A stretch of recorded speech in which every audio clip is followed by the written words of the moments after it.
When used effectively, Google Slides can be a very powerful tool for enhancing elementary education. In this tutorial, I'll demonstrate some of the more advanced functions within Google Slides. One way you can make your Google Slides more engaging is by adding hyperlinks to your images. Here's how you do it. So if you have an image that you like, that you want to use, you can add a web address link to it by first clicking on the image that you want to link and then going up to the Insert tab and selecting Link. Now this will pop up and give you a box to paste a link. So I'm going to link this to a website with some fun facts about donkeys. So I'm just going to copy the web address and go back to my slide and paste it in here. Then I'll click Apply. And now we have a living link attached to our donkey picture. So you could put in here something for the students like click on the picture of the donkey to learn fun facts about donkeys. Now when the students see this, they'll have a picture to click on for links, and they'll also have some directions as to what they should do. What's interesting about hyperlinking images is that it also works in Google Docs. So when you want to make your assignments and lessons more engaging, you can easily do so by hyperlinking your images. Another way you can make your sheets more engaging to the students is by embedding videos directly into the presentation. So in order to do that, you can just click on a slide that you want. And here we have a slide where we can embed videos. So there's two different ways to do this, and I'll show you both. You just go up to, again, the Insert tab and click on Video. And the first way you can do it is if you have the URL, if you have the website. So if you have a specific video that you want to show, you could just go find that in YouTube or anywhere on the internet and copy and paste the link, similar like I just showed you with the donkey link. But what's really good, I think, for the students when they're making them is you can search directly for videos through this search box. So if you click video search, and then let's say we want to do a video on how to tie your shoes. It'll come up with a bunch of different solutions, just like you would see on a YouTube channel. So it also allows you to preview the movies directly through this window. So if you click play, you can see a little bit of the movie to make sure that that's the movie you want to use. So I'll show you how this works.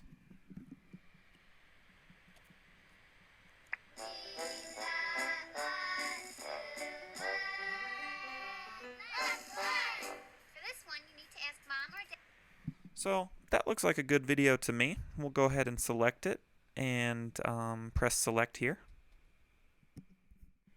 Now you see here we have a movie directly embedded into our slide. A third way to enhance your Google Sheets presentations is by adding on to the existing pictures. So this is something that students and teachers alike could benefit from. Let me show you how to do this. So we have a picture here of the states of California and Nevada coming together. And I want to show the students exactly where we are in the state. So they could do it by inserting some of these shapes.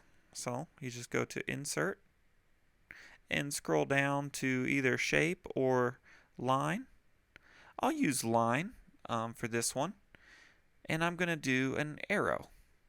So I want to draw an arrow pointing directly to where we are in the state. So I'm going to start out here and I'm going to click and drag this right over into the top of the lake here, and I'll let go. And we'll see we have an arrow now. Now I want this to stand out. As it is, it's just a gray arrow. So to make it stand out, I'm going to click on it and select it, and I'm going to change the color to red.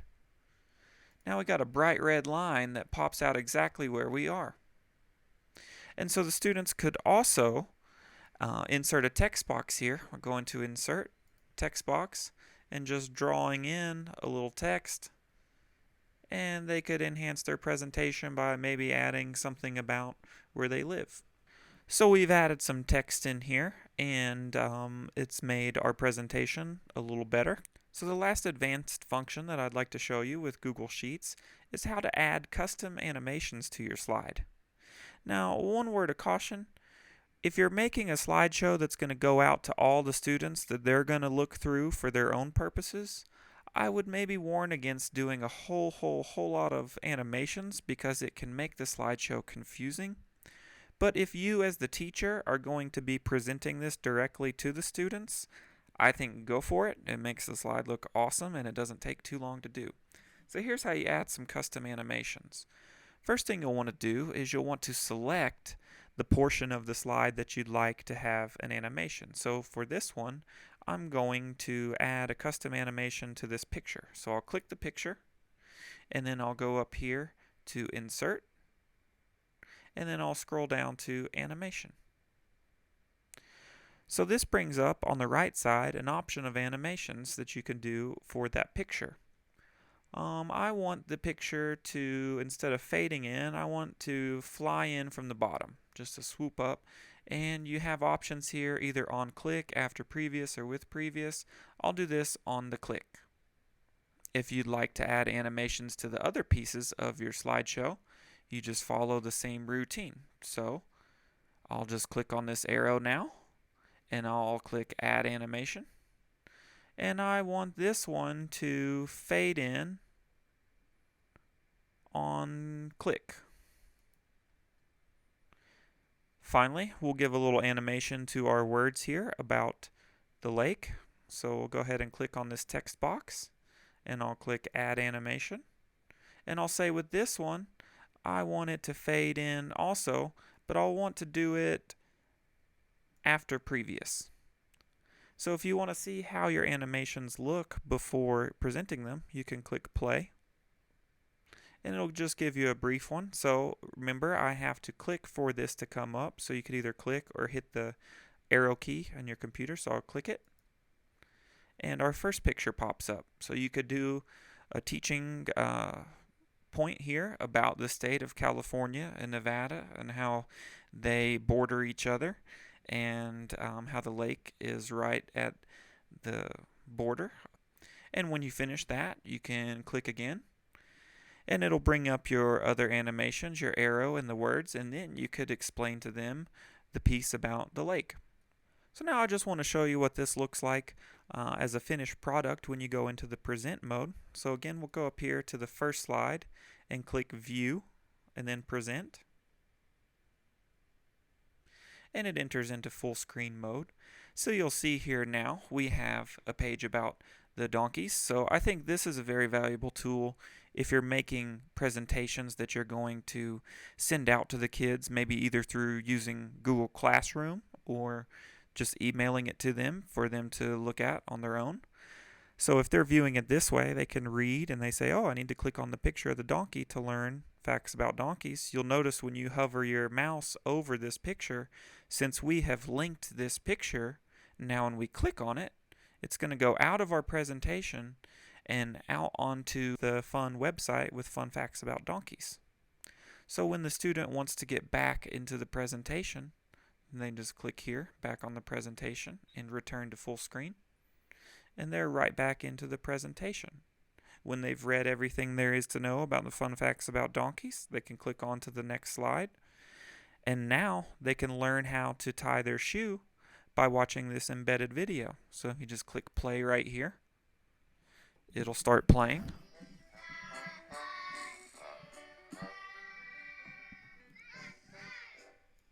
Just like a standard YouTube video. When they finish watching that and learning everything there is to know about tying their shoes, they can go on to the next one. And remember, this one has animations, so nothing will pop up until we click, and you'll see how this works. So first thing, our map should come up on the first click. On the next click, it should bring in our arrow, and right behind it, the words that we typed. And there you have it. These are just some of the advanced functions of using Google Sheets. If you can think of any awesome ones that you'd like to add to this resource guide, please send them along to me and I will make sure that they get in there. Also, if you have any questions about this, leave them in the comment section and I'll do my best to respond to all of them. Thanks and have a good day.